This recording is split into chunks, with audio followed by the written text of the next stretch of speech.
Meus irmãos e minhas irmãs, meus amigos e minhas amigas, paz e bem para todos. Quero agradecer a Deus a sua bondade, a sua misericórdia, seu grande amor para comigo e para com os meus. Deus tem feito muito bem a todos aqueles que nós temos em nossos corações, os nossos familiares, os nossos amigos mais chegados. Esse é o propósito do nosso querido Deus, é nos abençoar poderosamente, hoje e sempre. A você que está nos acompanhando agora, levante a sua cabeça, não desanime. Eu estava me lembrando de Gênesis, capítulo 41, versículo 52, que diz mais ou menos assim: Deus me fez crescer na terra da minha aflição. Esta é uma colocação feita por José, ele que foi vendido como escravo e estava no Egito, foi preso injustamente e sofrendo, porque era um homem de Deus, uma pessoa do coração de Deus.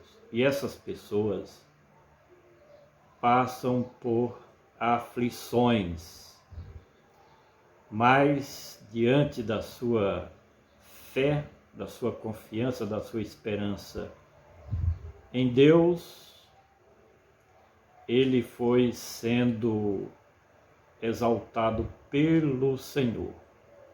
Acredite, você que está me ouvindo agora, assistindo este vídeo, você não é um desamparado. Você pode contar com a ajuda de Deus. Assim como José na terra do Egito, ele foi exaltado ali naquela localidade onde foi humilhado. Talvez seja esse o seu caso. As pessoas te perseguem, as pessoas te menosprezam. Sabe por quê? Porque não te conhecem, não sabem o segredo e o mistério de Deus na sua vida. Você vai ser exaltado por Deus, no lugar onde você tem sido humilhado, humilhada. Não desista dos sonhos de Deus para você, assim como José lá no Egito. Antes de ser humilhado, ele sonhava. Deus deu sonho a ele. E aconteceu justamente de acordo com os sonhos de Deus na vida dele. Não será diferente na sua vida.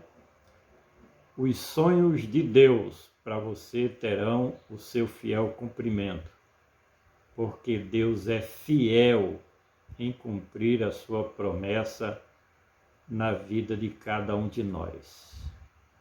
Que você fique na dispensação do Senhor, tendo a convicção, a certeza de que o Senhor está trabalhando por você, fazendo por você aquilo que ninguém quer fazer. Deus é quem vai te honrar na terra da tua aflição. Dando continuidade aos nossos comentários do Novo Testamento, 1 Timóteo, capítulo 2, o versículo 7. Estamos comentando desde o versículo 3. Hoje o nosso comentário é o versículo 7, mas vamos ler todo o texto para que possamos compreender a conclusão deste tema. Versículo 3. Porque isto é bom e agradável diante de Deus, nosso Salvador, que quer que todos os homens se salvem e venham ao conhecimento da verdade. Porque há um só Deus e um só mediador entre Deus e os homens, Jesus Cristo, homem, o qual se deu a si mesmo em preço de redenção por todos, para servir de testemunho a seu tempo. Versículo 7, objeto do nosso comentário de hoje. Para o quê? Digo a verdade em Cristo, não minto. Fui constituído pregador e apóstolo e doutor dos gentios, na fé e na verdade. Antes de começar o nosso comentário, quero agradecer a você que está nos visitando, passando aqui no nosso canal, e pedir que você se inscreva aqui no nosso canal, Evangelista Francisco Amâncio. Estaremos sempre produzindo novos conteúdos com pregações e comentários bíblicos para o nosso enriquecimento espiritual no conhecimento da palavra do nosso Deus. Estamos escrevendo o comentário expositivo do Novo Testamento, já temos pronto de Atos até o livro do Apocalipse. E estamos produzindo em vídeos também o nosso comentário expositivo do Novo Testamento, de forma que sempre que possível, praticamente todos os dias, estamos produzindo um novo vídeo aqui no nosso canal. Para o que digo a verdade em Cristo? Quando nós lemos o livro de Atos dos Apóstolos, antes do capítulo 9, nós aprendemos que houve uma perseguição terrível contra o povo de Cristo, a Igreja de Cristo. Desde o surgimento de um personagem importante dentro do arcabouço da nova aliança de Deus com a humanidade por meio de Cristo, que foi João Batista, que o inferno, Satanás com seus demônios, se arregimentaram para usar os seres humanos, os judeus e as autoridades do Império Político de Roma contra o plano divino para a raça humana.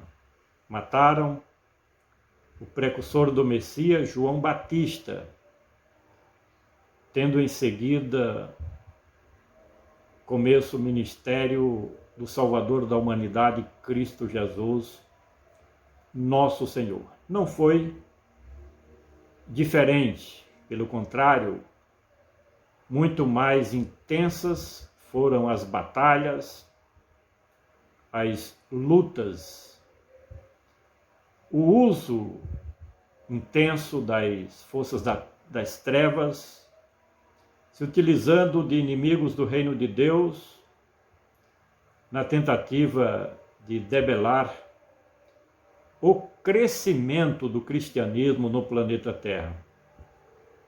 Por isso que perseguiram a todo momento, vigiavam a todo instante o Filho de Deus, o Senhor Jesus, buscando falhas, uma obra, uma palavra, uma ação, uma atitude que pudessem prender, condenar e matar o Cordeiro de Deus que tira o pecado do mundo, Cristo Jesus, nosso Salvador. E conseguiram os seus intentos malignos, não porque Cristo falhou, pecou ou errou, mas por meio da injustiça, porque fazia parte do plano de Deus, prenderam, condenaram e mataram o Senhor Jesus. E a partir de então, se movimentava o povo judeu, mas não o povo comum, mas principalmente as lideranças, a elite religiosa dos filhos de Israel, sacerdotes, escribas e fariseus, a classe política de um modo geral, do Império Político de Roma, as principais lideranças sociais, personagens importantes, relevantes da sociedade judaica, se juntaram, formou-se o maior conluio religioso da história da humanidade para perseguir, maltratar aqueles que confessavam a Cristo Jesus como sendo o Messias de Deus, o Emanuel de Deus, o filho de Davi, o filho de Abraão, o descendente de Abraão, aquele que, conforme o Velho Testamento, era o enviado de Deus, o Deus conosco, Deus que veio à Terra para cumprir a sua missão salvífica em prol da humanidade. E essas perseguições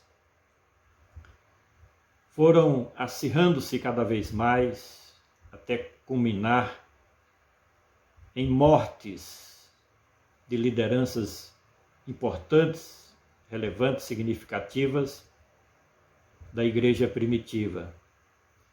E este homem que escreveu esta palavra era uma das autoridades do Sinédrio, o Conselho dos Judeus, usado pelo inimigo para prejudicar a Igreja de Cristo.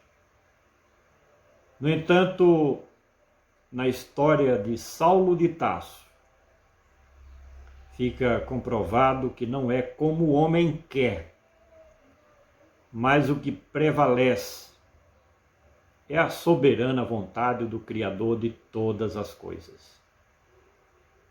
Cristo marcou e teve um encontro com Saulo de Tarso na estrada de Damasco.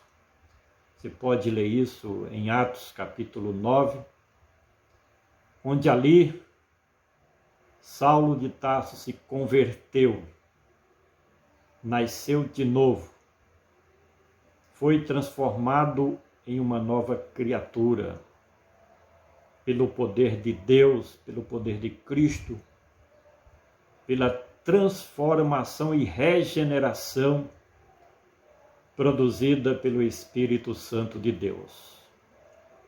E passou a ser um novo homem com uma nova missão: pregar o Evangelho poderoso, libertador do Senhor Jesus.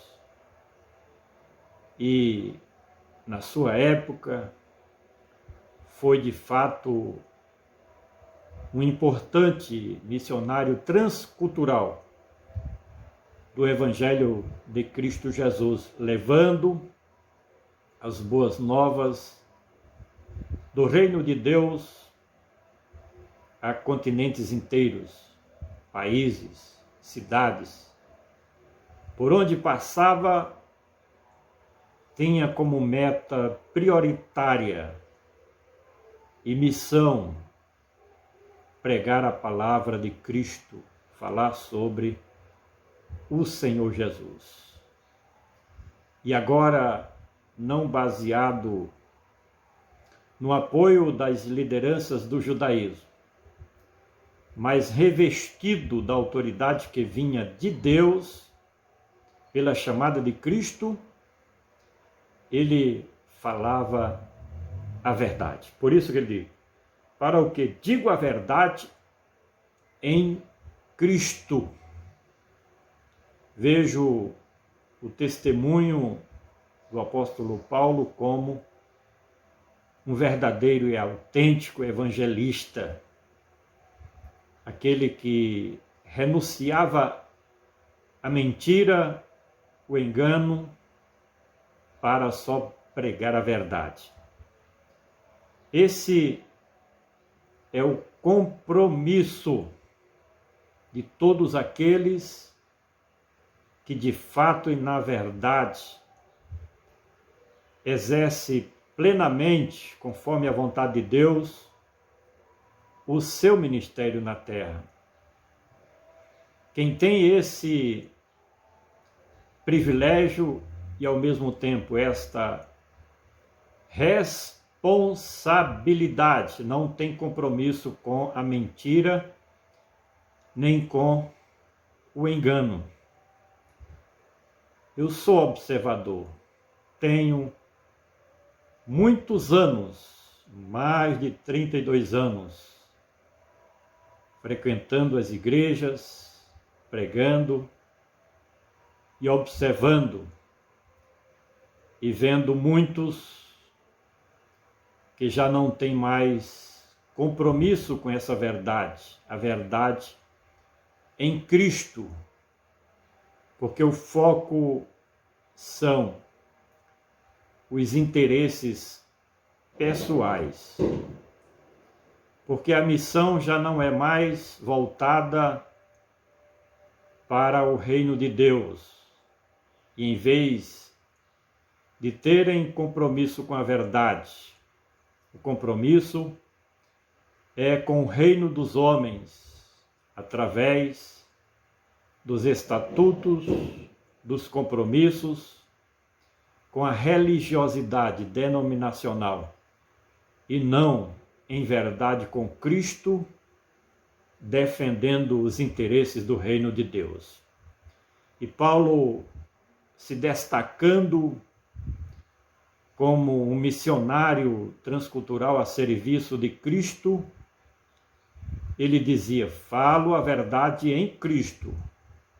Com isso, ele dizia para seu filho na fé, Timóteo, também ministro do Evangelho, o verdadeiro evangelista, Paulo dizia que não tinha compromisso com o artificialismo, com a profanação das coisas de Deus. Não. O seu compromisso era com a verdade, assim como João Batista exerceu o seu compromisso com a verdade do Evangelho, mesmo perdendo a cabeça. Assim também como, e principalmente o Senhor Jesus, que era a própria verdade em essência, e foi perseguido, e foi preso, condenado e morto, como sendo a verdade. Olha, todo aquele que assume este compromisso com a verdade em Cristo, pode se preparar para ser perseguido, para ser colocado na lata. já passei várias situações, porque prego a verdade do Evangelho, já fecharam a porta para mim.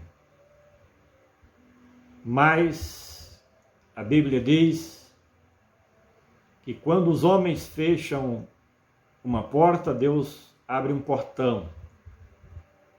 E aí nós, dentro das nossas possibilidades, cumprimos a nossa missão tendo o compromisso com a verdade em Cristo. E ele diz: não minto, não tenho compromisso com o engano, não sou enganador, não fico mentindo para a igreja. Era o que Paulo tentava passar para seu amigo de ministério, Timóteo. Eu não fico fazendo promessas que não se podem cumprir, mentindo nos púlpitos das igrejas, enganando o povo de Deus. Paulo não tinha compromisso com esse negócio de, para agradar, para atrair as multidões, mentir, falar o que Deus não autorizava. O ministério desse homem foi um ministério que deixou rastros, lastro, que podemos seguir. Por isso que ele disse: sede meus imitadores, assim como eu de Cristo sou. Os filhos na fé, os companheiros de ministério do apóstolo Paulo, via a sinceridade nos seus trabalhos. É triste quando nós, mesmo num ambiente em que se diz sagrado, como nas igrejas e principalmente nos púlpitos, se percebe a falta de sinceridade com as coisas de Deus. Muitos levando na brincadeira, fazendo shows como se fosse no mundo. O mundo é quem faz show. A igreja é um lugar importante de reunião, onde nós adoramos a Deus, oramos a Deus, louvamos a Deus, e que deve ter como prioridade fundamental o espaço para a palavra. Por isso que Paulo dizia: para o que digo a verdade em Cristo não minto. Infelizmente,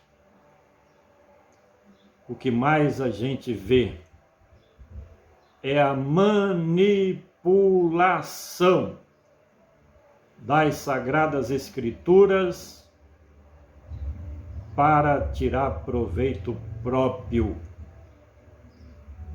São as pregações voltadas para a interpretação não exegética da palavra do nosso Deus. Usam a hermenêutica mais do que a exégese, onde a hermenêutica, o pregador, o professor, o ensinador, diz o que quer sobre os textos bíblicos. Quando Paulo dizia, porque digo a verdade em Cristo, ele usava a exégese, extrair do texto aquilo que está explícito na palavra do nosso Deus. Para o que digo a verdade em Cristo, não minto. Fui constituído pregador. Não é todo mundo Eu digo, não é todo ministro que tem essa chamada para pregar o Evangelho. E ele acrescenta, pregador e apóstolo e doutor aos gentios. O que Paulo queria dizer com essa mensagem? É que a sua chamada específica, clara, objetiva, era para pregar aos gentios o evangelho da incircuncisão. Eu sou consciente disso, de que desde novo convertido, e quem me conhece da capital, João Pessoa, sabe o que eu estou falando, tanto nas igrejas pregando, como e principalmente nas emissoras de rádio, da qual participei, e um período também na televisão, sempre pregando o Evangelho, porque fui chamado para isto, pregar o Evangelho.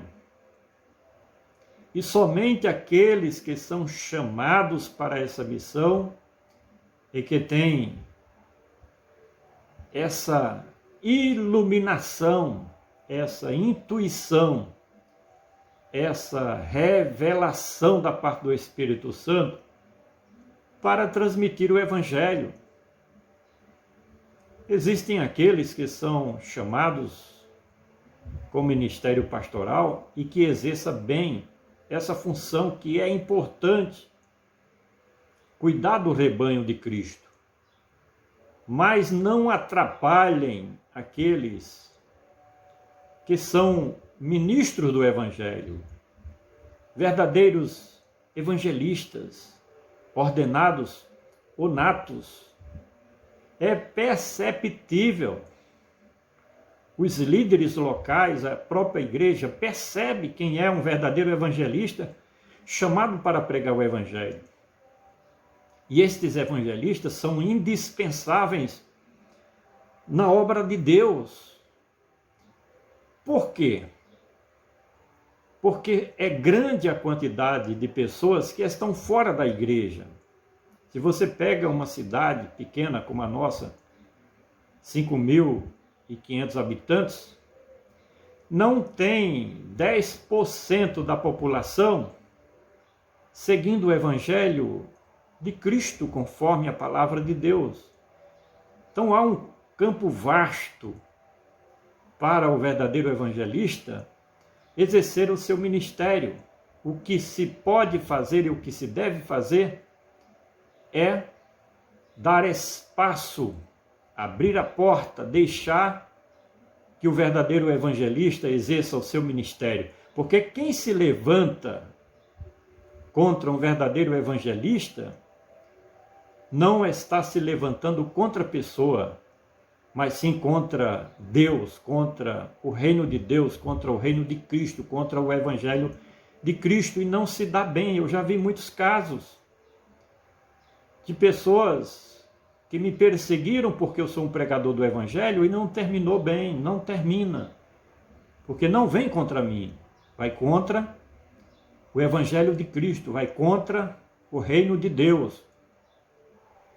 E nós estamos para dar as mãos, se unir e levar as boas novas do Evangelho de Cristo àquelas pessoas que precisam. Até dentro das igrejas, as pessoas precisam ouvir o Evangelho, porque estão muitos frequentando as sociedades religiosas, as igrejas, denominações, os templos, apenas para ver se descobrem se são chamadas ou não, ou para receber algum outro benefício que não a salvação. E essas pessoas precisam de transformação e precisamos pregar o Evangelho também dentro das igrejas. Mas vamos finalizar com o que diz o apóstolo. Para o que digo a verdade em Cristo não minto, fui constituído pregador e apóstolo e doutor dos gentios, na fé e na verdade. O Evangelho é que gera essa fé. O Evangelho é que é a verdade que liberta, e conhecereis a verdade vos libertará. Os ministros do Evangelho, os evangelistas, eles têm essa autoridade vinda do Espírito Santo para acrescentar ao coração das pessoas a fé e fazer com que aqueles que vivem nas trevas venham para a verdade. Esta é a mensagem do Evangelho de Cristo para o nosso aprendizado. Quero agradecer a você, meu irmão, minha irmã, meu amigo, minha amiga que já é inscrito no nosso canal. Dê o seu like, deixe o seu comentário, ative o sininho para receber novas notificações e compartilhe os nossos vídeos nas suas mídias sociais, nos grupos do WhatsApp que você faz parte. Ok? Deus abençoe a você, em nome do Senhor Jesus. Eu agradeço a sua preciosa atenção e até o próximo comentário.